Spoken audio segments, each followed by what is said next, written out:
నాగర్ కర్నూలు జిల్లా కేంద్రంలోని ప్రభుత్వ ఏరియా ఆసుపత్రిలో పట్టపగలే వీధి కుక్కలు తిరుగుతున్నప్పటికీ నిమ్మకు నీరెత్తినట్లు ఆసుపత్రి సిబ్బంది యాజమాన్యం ప్రవర్తిస్తుందని వైద్యం కోసం వచ్చిన బాధితులు ఆగ్రహం వ్యక్తం చేస్తున్నారు. శుక్రవారం జిల్లా ప్రభుత్వ ఆసుపత్రిలో సుమారు 7 వీధి కుక్కలు ఆసుపత్రిలోకి ప్రవేశించి వార్డులో సంచరిస్తుండటంతో వైద్యం కోసం వచ్చిన గర్భిణీ బాలింతలు, వివిధ రోగాలతో బాధపడుతూ వచ్చిన రోగులు కుక్కలు ఏ రూపంలో దాడి చేస్తాయోనని భయంతో ప్రాణాలు అరచేతిలో పెట్టుకుని ప్రభుత్వ ఆసుపత్రికి రావాల్సిన పరిస్థితి ఏర్పడిందని ఆవేదన వ్యక్తం చేస్తున్నారు.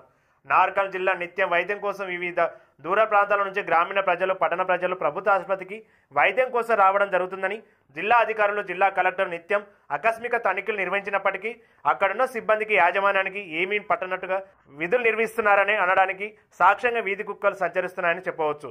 ఈ మధ్య కాలంలో రోడ్డుపై వెళ్తున్న చిన్నారులకు, పెద్దవారికి సైతం వీధి కుక్కల దాడిలో గాయపడ్డ సంఘటనలు వెలుగులోకి వచ్చాయి.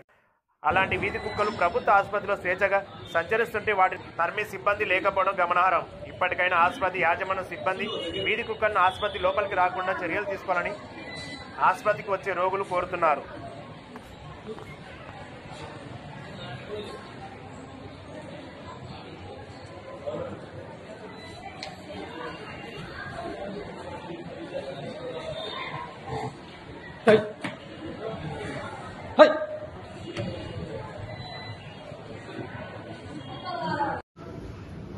నేను doctor Raghu Subrahmanya government general hospital Nagar Kurnool. నిన్న జరిగిన సంఘటనకి చింతిస్తున్నాము. మరి నిన్న సడన్గా వర్షం రావడం వలన కుక్కలు అనేవి సడన్గా మన హాస్పిటల్లో లోనికి ప్రవేశించిన సమయంలోనే మా సిబ్బంది ఇమీడియట్గా వాటిని పంపేయటం జరిగినది.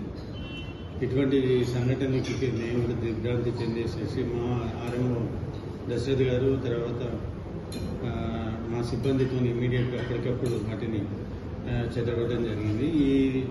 ఇది రాజకీయాలకు వేదిక కాదు హాస్పిటల్ అనేది. తర్వాత మేము దానికి మళ్ళీ కాకుండా కూడా చర్యలు తీసుకున్నాము. ఇమీడియట్గా ఐరన్ గ్రిల్స్ ప్రతి దగ్గర కూడా ఐరన్ గ్రిల్స్ పటిష్టంగా చేస్తున్నాము. మాకు ఈ కార్మికులు ఎస్పెషల్ శానిటేషన్ సెక్యూరిటీ టెండర్స్ హైకోర్టులో ఉండటం వలన మాకు 30 మందితోనే నడిపించడం జరిగింది. తక్కువ స్థాయిలో ఉన్న సిబ్బందిని ఇమీడియట్గా పూర్తి స్థాయిలోకి తీసుకురావడానికి మా మినిస్టర్ గారు, తర్వాత జూపల్లి గారు, తర్వాత మా హెల్త్ మినిస్టర్ గారు కూడా అది హైకోర్టులో ఉన్న స్టే రావడంతో కొద్దిగా డిలే అవుతున్నది. సో వారి ప్రయత్నం కూడా ఉన్నది, ఇమీడియట్గా చేస్తానని హామీ కూడా ఇచ్చారు. సో అది వచ్చిన తర్వాత ఇంకా మనకు ఇటువంటి సంఘటనలు కాకుండా మేము చూసుకుంటాం.